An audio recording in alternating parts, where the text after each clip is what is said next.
Bora lá, galera. Grande dia aí para o Vasco, né? O Vasco estreando como time titular hoje no amistoso contra a equipe do River Plate, jogo que vai ser em Orlando, nos Estados Unidos, né? O Vasco hoje vai contar com 7 dos 9 reforços aí da temporada, né? Lembrando, esse jogo aí vai ter transmissão da Cazé TV, né? A Cazé TV também vai transmitir esse jogo do Vasco, né? E temos algumas novidades também na escalação, né? Temos aí jogadores já à disposição. O Jair, né, tem muitos torcedores reclamando, né, porque na escalação que saiu, o Jair não está no time titular, está no time reserva. O Zé Gabriel deve entrar como titular e o Jair deve entrar como alternativa, né? E bora aqui, galera, acompanhar mais um programa aqui do ESPN falando sobre o Vasco, né, e também sobre esse amistoso do Vasco hoje contra a equipe do River Plate. A expectativa do torcedor é muito grande para essa partida. Me censurou da outra Não, vez. fica à vontade, cante, solte a voz. Contra o River Plate, sensacional. Gol de quem? Gol do Juninho, monumental. Tá empolgado, amigo, hein? Não, Seu vizinho que te empolgou assim? não, essa lembrança é muito valorosa para o torcedor do Vasco. 98, semifinal da Libertadores. Pumita Rodrigues falando sobre o novo Vasco. Me gusta mucho la idea, me identifico mucho con su idea también y creo que, bueno, como digo, es algo que también tenemos que ir trabajando porque hay varios nuevos, él mismo también es nuevo en el equipo y obviamente tenemos cosas para ir trabajando y corrigiendo. Y la verdad que es un estilo muy parecido al que venía manejando en el equipo anterior y creo que bueno, que me vengo adaptando de la mejor manera, pero como dije antes, tenemos cosas para seguir mejorando. Muito bem, tá aí o Pumita Rodrigues, um dos reforços do Vasco, que contratou quase um time inteiro. Tem as contratações aí do Gigante da Colina para a temporada.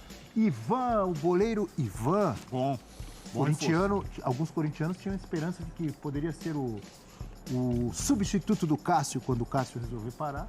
Mas pelo jeito o Cássio está em grande forma e não vai parar tão cedo. E o Ivan tá lá no Vasco. Rodrigues, Robson Bambu, também ex-Corinthians. Léo Pelé. Bambu não viajou para a Flórida, assim como o de Luca. Léo Pelé, que tem muito corneteiro São Paulino, que vai se arrepender do que falou. Lucas Piton, de Luca também não viajou, né, Beijo? Não, de Luca se recuperando de lesão. Jair, se jogar o que já jogou no Galo. Mas se jogar o que jogou na temporada passada... Pô, você acabou de cantar música histórica, agora vem com pessimismo aqui, pelo amor de Deus, pô. Orelhano e Pedro Raul. Breiler. Você não botou no seu top 5 ali de artilheiro, só queria lembrar. Vai fazer muito gol, Pedro Raul, no Vasco. Vai fazer muito gol, mas ele estava competindo com Pedro, Gabigol, Caleri, Luiz Soares.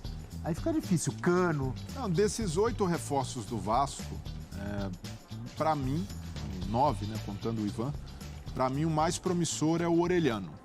O Orelhano é um jogador de 22 anos, começou bem no Vélez, jogador que atua pelo lado direito, com velocidade, tem muita técnica, tem capacidade de drible. Então, para mim, é o jogador, pensando no médio e longo prazo, que se encaixa mais nessa ideia de um novo Vasco, um Vasco com capacidade... Mais que o Pedro Raul? Mais promissor que o Pedro Raul. Pedro Raul cansou de fazer gol no Brasileirão pelo Goiás. Então, mas pela juventude e por ser um jogador que tem mais potencial de dar retorno financeiro para o Vasco, maior potencial de revenda... Você não está pensando só no campo. Mas a 777 também não. 777 está pensando... Mas o torcedor quer saber de bola na rede, Vasco... de vitória de título, amigo. Então, mas até para conseguir chegar a esse estágio de um Vasco competitivo no principal escalão do futebol brasileiro, é preciso gerar receita. Não vai ser só, vamos fazer o time, montar um time para agora, para passar uma mensagem para o torcedor que o Vasco voltou.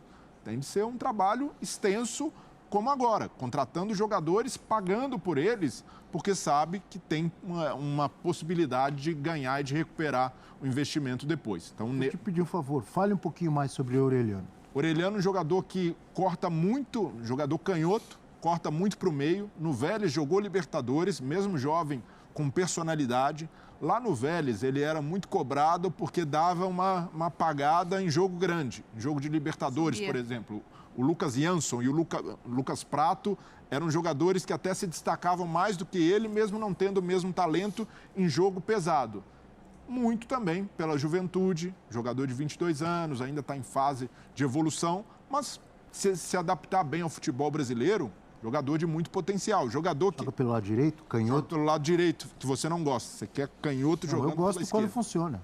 O Robin eu adorava. Mas no Vélez funciona bem, porque ele gosta de cortar para o meio, bater de longe. Então, essa é uma característica dele. Agora, esse Vasco ainda está pronto. Hoje a gente vai ter uma amostra contra o River, um enfrentamento amistoso, mas ali para ver como o Barbieri vai pensar o time. Ainda sem o Di Luca, pode escalar o Zé Gabriel, que já estava no elenco como primeiro volante, mas para a gente ter uma ideia de como o Barbieri vai preparar o time. Mas pensando em nível do time, como essa turma vai se encaixar, ainda não é um Vasco que vai brigar na parte de cima da tabela. O Vasco tem de se atentar ao objetivo principal, que para 2023 é se manter na primeira divisão. Mas já dá para imaginar que vai ser muito melhor do que nos anos anteriores, até porque se não fosse, era ruim demais. Eu vejo que o Vasco está montando uma base, não ainda um time, para montar um time, falta mais, uma base para o futuro, uma base que consiga ser sustentável ou financeiramente. Sim. Jogadores que se destacam são vendidos e o Vasco vai reforçando, ou uma base de um time que a gente consegue enxergar. Pô, não vai durar só uma temporada como a maioria dos times do Vasco do passado. É um time que tem uma estrutura e tem uma juventude interessante. Lembrei o que eu ia falar que eu tinha esquecido, vou jogar para a Natália e para o Fernando Saraiva também. É o seguinte, é normal que o time oscile, demore a entrosar, tem muitos jogadores novos, é uma mudança radical, muito grande, né? Quase um time inteiro, o Vasco contratando, um novo pensamento, nova gestão, etc. e tal. Então é normal oscilar o time, inclusive um novo técnico. E se fossem as gestões antigas ou anteriores do Vasco, eu apostaria aqui que o Barbieri ou qualquer outro técnico não duraria 6 meses. Primeira derrota, todo mundo vai cornetar e os dirigentes falam, derruba. O Ramon tá bem, mas perdeu 2 jogos, derruba. Não sei quem. Tem sido assim. No Vasco, em quase todos os times, no Vasco também, acho que, para mim, de uma forma acentuada. Como é um novo modelo de gestão, a SAF, provavelmente mais profissional, empresarial, imagino que eles terão mais paciência. Como teve o Botafogo, e vem tendo com o seu técnico também, o Luiz Castro. Eu estou certo ou estou errado, Natália Ferrão? Você está certíssimo. Assina embaixo o que você disse. Agora, respondendo o GC ali, que a nossa produção colocou, ganhar corpo na teoria. Na prática, a gente só vai saber ao decorrer da temporada. E não dá para analisar isso no primeiro jogo, no segundo jogo, no terceiro jogo. É do 5º para frente. Ainda mais num jogo na Florida Cup, torneio amistoso. Exatamente. Não, mas com o tempo, eu tenho certeza que vai ganhar corpo. Então, mas não dá para dizer hoje. O time do Vasco, com todo o respeito, conseguiu o seu objetivo, que era subir, era muito fraco no ano passado. Fraquíssimo. Não era? Tanto é que dessa base não deu para aproveitar quase nada. São poucos jogadores que restaram e serão aproveitados. A questão é, e aí eu entendo muito o ponto da Natália. Eu também entendo, que não vai ser hoje. Não pode utilizar o jogo de hoje, vai que vence o River. Opa, ganhou bem, o time jogando legal. 5-0 é a máquina de destruição. Pois é, o Vasco voltou, é Vasco da grana. Levou uma pancada do River. Também não. Leva um 3-0. Contrataram um monte de porcaria, não vai mudar nada. Calma. E o River tá lá há mais tempo, já jogou e ganhou 2 jogos. Ganhou do Milionários da Colômbia, do Monterrey do México. Mesclando o Demichelis, que é um técnico que está chegando agora para reestruturar depois do Galhardo, ainda tentando encontrar um time ideal. Um adversário interessante, tem um aspecto afetivo nesse jogo, por causa da Libertadores de 98. Mas você cantou a musiquinha aqui? A musiquinha do Monumental, mas, repito, é preciso ter muito cuidado ao se analisar. Eu entendo também muito o sentimento do torcedor vascaíno, que é, depois de tanto tempo, enxergar o Vasco contratando jogador, pagando, indo ao mercado, sendo agressivo. O Vasco jamais conseguiria trazer um jogador como o Orelhano. O Orelhano é um jogador que o Palmeiras costuma investir, jovem, potencial de dar retorno, num momento de ascensão na carreira. Então, é de fato... O Piton e o Léo Pelé, jogadores que você pode até contestar, mas o Léo Pelé era titular de São Paulo. Sim, não. E o Piton, muitas vezes, titular do Corinthians. Sim, são jogadores interessantes.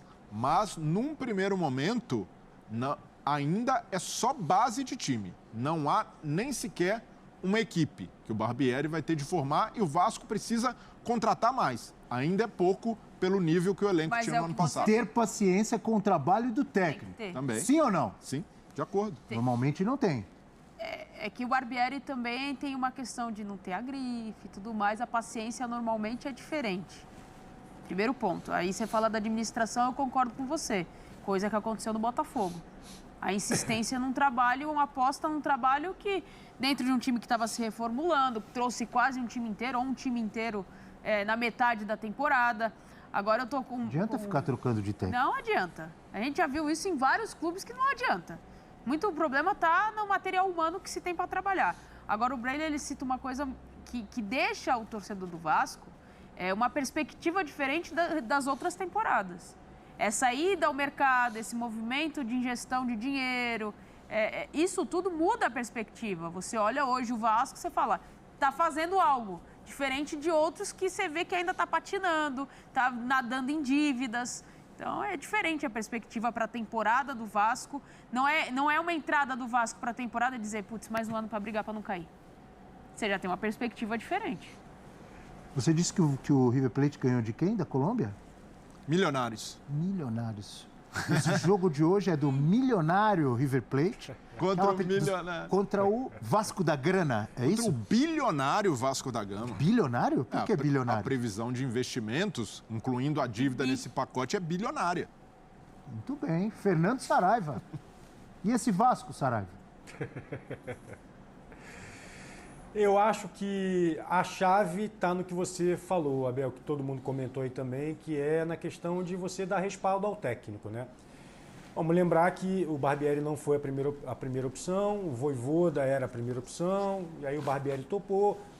Já é um técnico com experiência em clubes nesse modelo, não é exatamente o Bragantino, não é exatamente esse modelo, mas também é um modelo de empresa, que você tem um dono e tal, então isso ajuda. Agora, ano passado, Abel, o que você podia cobrar de um técnico do Vasco? Do Jorginho, de outros, do interino? Nada. O time era muito ruim.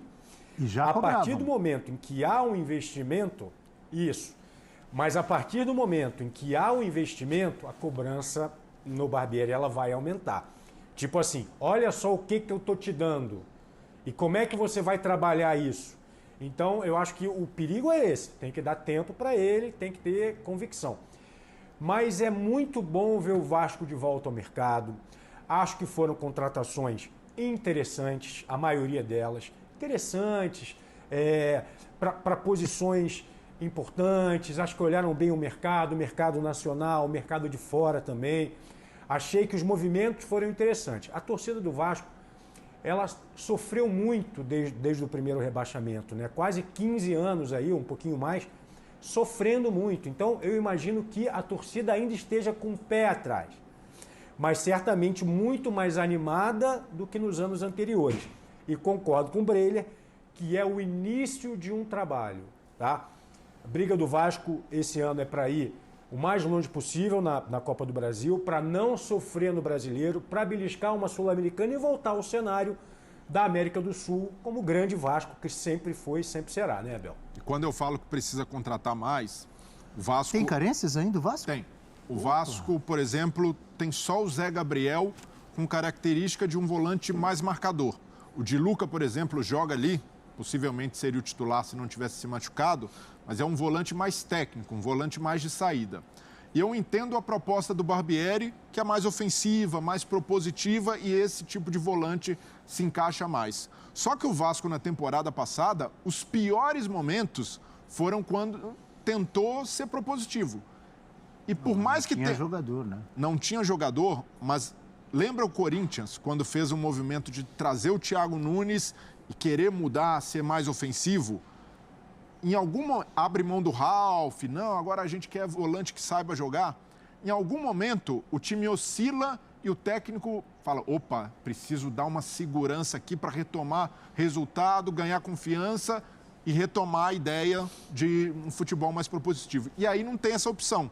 Então eu vejo até como um plano de segurança, um backup, o Vasco precisava ter um jogador com essas características. Uma perda que para mim vai ser muito sentida, Yuri Lara foi um volante muito combativo, importante, um dos poucos que se salvaram na Série B, poderia ser essa figura, não como titular, mas como opção no banco de reservas. Já que não tem, o Zé Gabriel pode ser insuficiente. Eu iria atrás de um outro perfil desse tipo, um volante mais marcador no mercado. Teve um ano muito ruim também, né, Brelia? O Zé Gabriel teve um ano ruim também. Também. Bem ruim. Foi mal. Não é confiável. Qual foi a palavra que você usou? Backup? Precisa de ter um backup. Deu problema ali no arquivo, não conseguiu programar direito, tem ali algo para fazer o time jogar mais seguro. All right, backup. É. Você tá demais, A gente hein? vai se atualizando com os termos da modernidade. Você tá demais, hein? É convivência com ele, Rafael Prats. Tá vendo por que eu fico em silêncio? Eu fico aprendendo com essas coisas. Eu estive ontem no F90 e o Prats... Prats te inspirou. O Prats, quando coloca o óculos, é um show de intelectualidade. Ele incorpora o professor. Você fala o jogador que vai de área a área ou você prefere usar box to box? Ah, não. Aí é com Pedro Ivo. Pedro Ivo Almeida gosta também desse sistema. Sport Center chegando aí. Um grande abraço para Fernando Saraiva, também para a Natália Ferrão, a comentarista. Galera, é isso aí. O Vasco entra em campo hoje contra o time do River Plate, né? Qual será a expectativa para esse jogo, né? Será que o Vasco vai conseguir sua primeira vitória com o time titular na temporada de 2023, né? O torcedor também tem que ter um pouco de paciência, não adianta. Caso o resultado não for positivo, né? Tem que ter paciência, é o primeiro jogo da temporada, não adianta começar a pedir saída de técnico assim que começar a perder, porque a equipe ainda está em desenvolvimento, então tem que ter paciência, porque as coisas não vão acontecer assim do dia para a noite, né? O time do Vasco vai enfrentar o River Plate, é uma equipe forte, é uma equipe também que não vem vivendo grandes momentos aí no futebol, mas mesmo assim ainda é um elenco forte, não sei ainda como que vai vir esse time do River Plate, né? Provavelmente vem com o time titular, né? O time que eles estão preparando também para a temporada. Então é um bom teste para o time do Vasco e também para o técnico Maurício Barbieri, para ver como que ele vai conseguir se comportar diante de algumas dificuldades que ele vai ter com esse time do Vasco, né? Porque é normal, o time está iniciando os trabalhos, então todo mundo sabe que tem dificuldade sim para poder arrumar jogadores dentro de campo, né? Mas o Barbieri, né, teve um histórico até que muito positivo pelo time do Bragantino e por isso que a diretoria da SAF acreditou muito no trabalho do Maurício Barbieri. Então o torcedor também tem que dar um voto de confiança para o técnico Maurício Barbieri e aguardar para ver como que vai ser o desenvolvimento dele nesses próximos meses, né? Temos o Campeonato Carioca, é obrigação ele conseguir chegar nas finais do Campeonato Carioca. É inadmissível o Vasco ficava de fora, né, das finais, né, semifinal, final aí de Campeonato Carioca, né? Não é certo isso, para mim o time grande tem a obrigação de chegar melhor, né? Mas bora aguardar aí esse jogo de hoje aí para saber como que o Vasco vai conseguir se comportar diante do time do River Plate. Coloca nos comentários o palpite de vocês, quanto que vai ser essa partida entre Vasco e River Plate. Será que o Vasco ganha? Coloca nos comentários aí e não esquece também de deixar seu like, se inscrever no nosso canal e ativar o sininho das notificações para você não perder nenhum vídeo aqui do nosso canal.